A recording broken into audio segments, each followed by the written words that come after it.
Bonjour. Avec la crise du Covid-19, on a besoin de mettre cela en perspective avec le monde qui nous entoure. C'est un petit peu compliqué.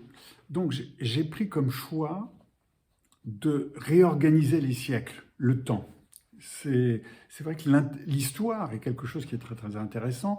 Et donc dans cet article dont le lien complet est là en dessous, on sait que le Moyen-Âge a été fixé à partir de 476, la chute de l'Empire romain, jusqu'à 1492, la découverte ou la redécouverte de l'Amérique ou l'imprimerie. Bon, ça a permis d'organiser quelque chose avec des conséquences, avec des origines, si on veut, qui étaient sociales, technologiques, politiques, économiques, tout ça, ça a marqué le temps.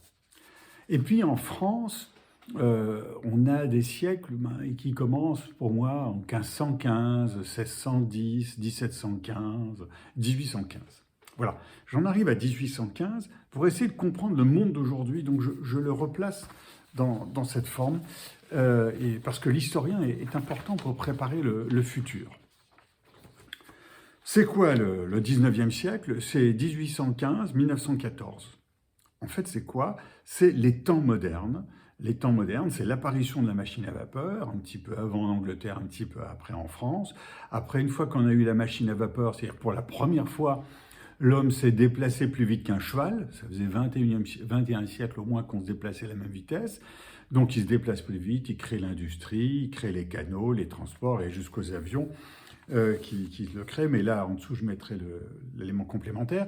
La pile électrique de Volta, l'ampoule électrique en 1879, avec comme énergie le bois, le charbon, le pétrole de Pennsylvanie vers 1855-56, électricité qui sont des sources d'énergie. Bon. Et puis, donc ça, c'est vraiment l'apparition, le développement des temps modernes, même si pour beaucoup, les temps modernes, c'est le film de Charlie Chaplin, avec l'industrialisation en outrance. Mais bon, corrélativement à cela, l'homme a beaucoup réfléchi à son monde. C'est-à-dire que on a remis en cause la peinture, je veux dire, l'impressionnisme, c'est intéressant. L'impressionnisme, il est le fruit du train, il est le fruit du tube de gouache, il est le fruit de la bourgeoisie qui s'est développée avec les villes. À cette époque, l'impressionnisme est typiquement un fruit de ce que j'appelle ce 19e siècle, les temps modernes. Mais il n'y a pas que ça, tous les mouvements de pensée qui se sont développés à la fin du 19e, et puis cette liberté, la démocratie qui se développe, avec une mondialisation symbolisée, si on veut, par le canal de Suez, 1869, et le canal de Panama, 1914. Tout ça, cette mondialisation, tout ça, ça se termine en 1914, où on a, alors le XXe siècle qui pour moi va de 1914 à 2020, avec 3 victoires, si on veut. 3 victoires. Alors, avec un côté horrible, ça a été parmi les plus grandes guerres qu'on ait jamais connues. 14-18, 39-45 et d'autres guerres qui ont suivi, et les massacres des Cambodgiens, des Hutus, etc. Donc, ça a été un siècle vraiment affreux de ce côté-là. C'est la naissance des puissances des États. En 1945, il y avait... non, ça, je vais en parler après. Mais c'est terminé par les guerres idéologiques, voilà.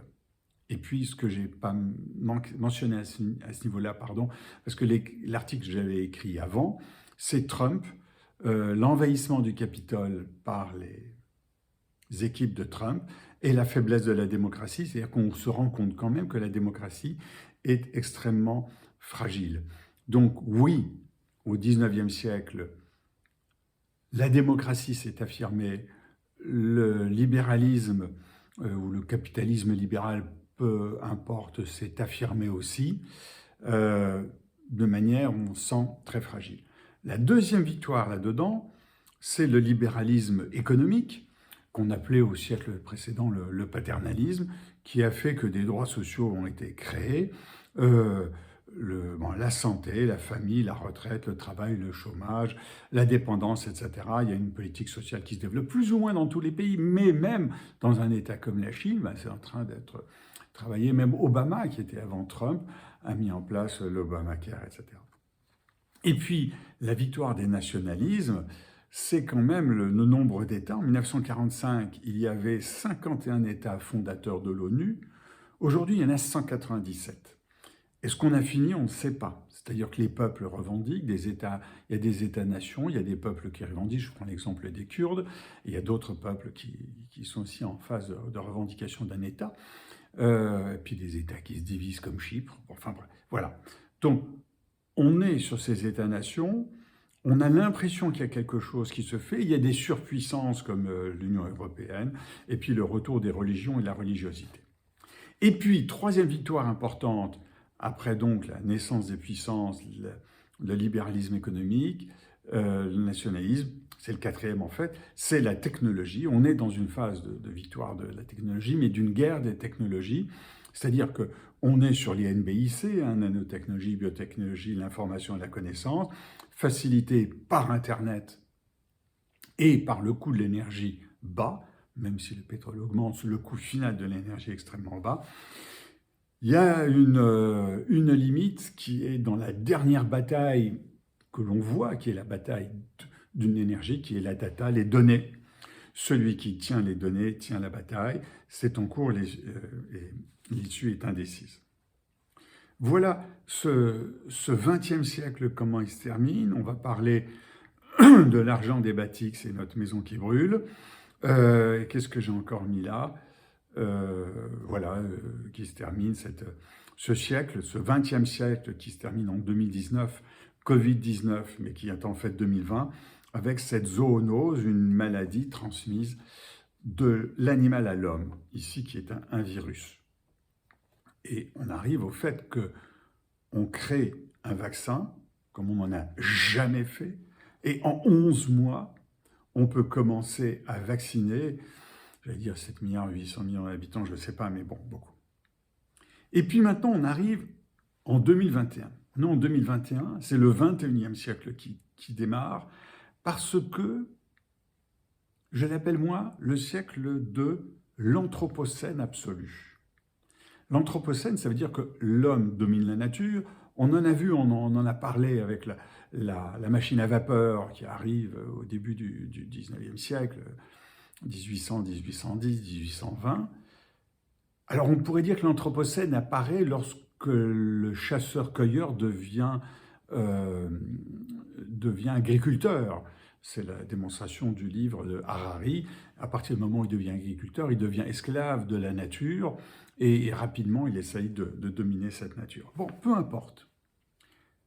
L'anthropocène, peu importe son début, il n'empêche que là, on a l'anthropocène absolu qui domine tout. Je débute ce siècle avec 3 batailles. La première, je reprends la phrase de Jacques Chirac, « Notre maison brûle et nous la regardons brûler ».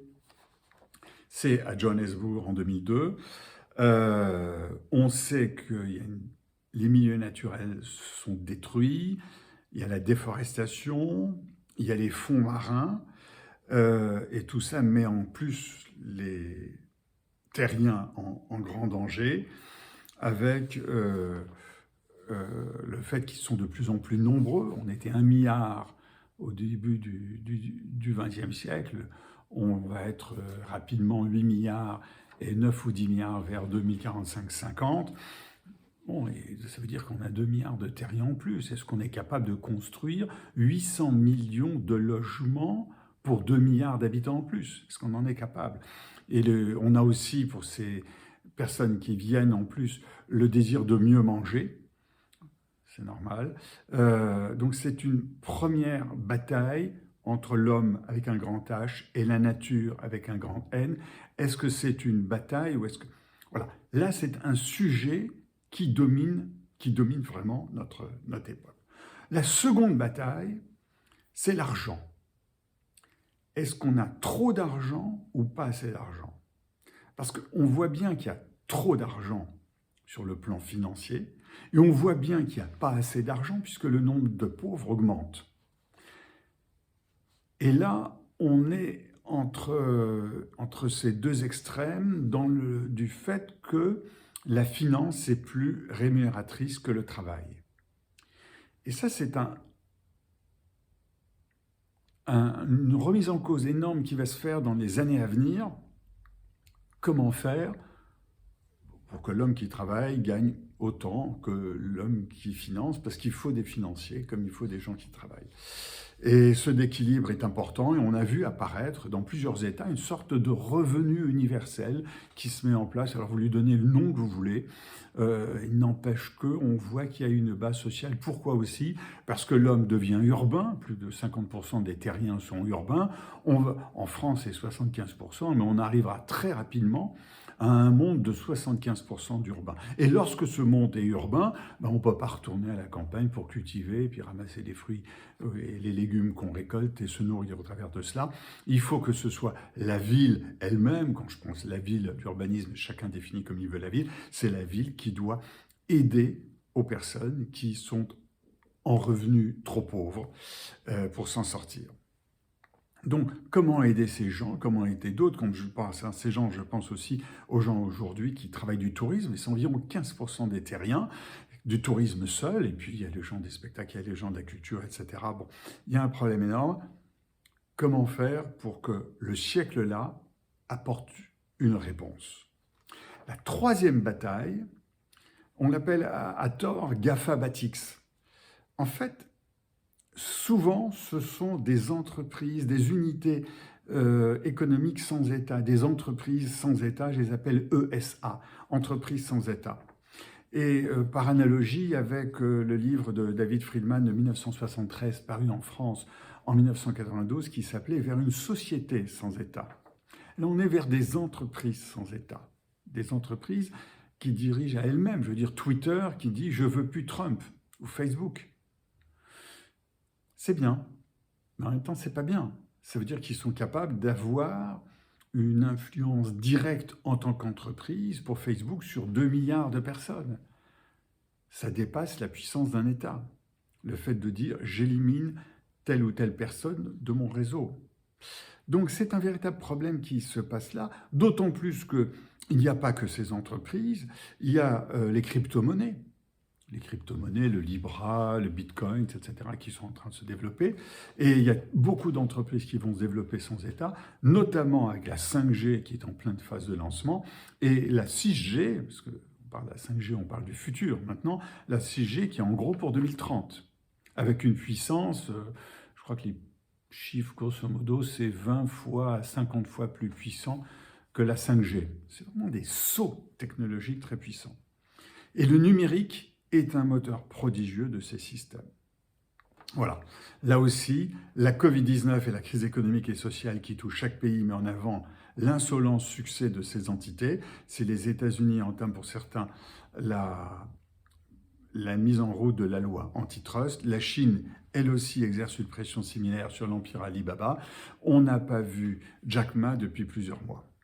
Donc il y a une bataille là-dessus entre les états physiques et le monde virtuel. Donc ce sont ces trois batailles qui, à mon avis, dominent le monde dans lequel on est. La nature, en tant que telle, face à l'homme, la nature. L'homme en tant que phénomène social, en tant que personne sociale, comment peut-il vivre dans un monde où la nature n'existe qu'en ville, pour aujourd'hui 50%, mais rapidement 75% des personnes. Et puis, l'ESA, l'entreprise sans État, qui sont les trois grandes batailles de du 21e siècle. Et ça, c'est l'anthropocène absolu, c'est-à-dire qu'on est dans un monde que l'homme organise, l'homme humain et l'homme individu. Est-ce que ce schéma-là, l'anthropocène absolu, se verra tout au long du siècle? Est-ce que les collapsologues auront peut-être raison? Est-ce que d'autres solutions viendront? Moi, je pense que d'autres solutions viendront, ni des collapsologues, ni d'ailleurs des transhumanistes, mais d'autres solutions viendront que l'on ne connaît pas encore ou qui commencent simplement à poindre et qui seront très importantes dans les mois, les années à venir et qui sont le monde de demain. Voilà, j'espère que je vous ai aidé à imaginer le 21e siècle. Je repars en plongée et je vous dis à bientôt.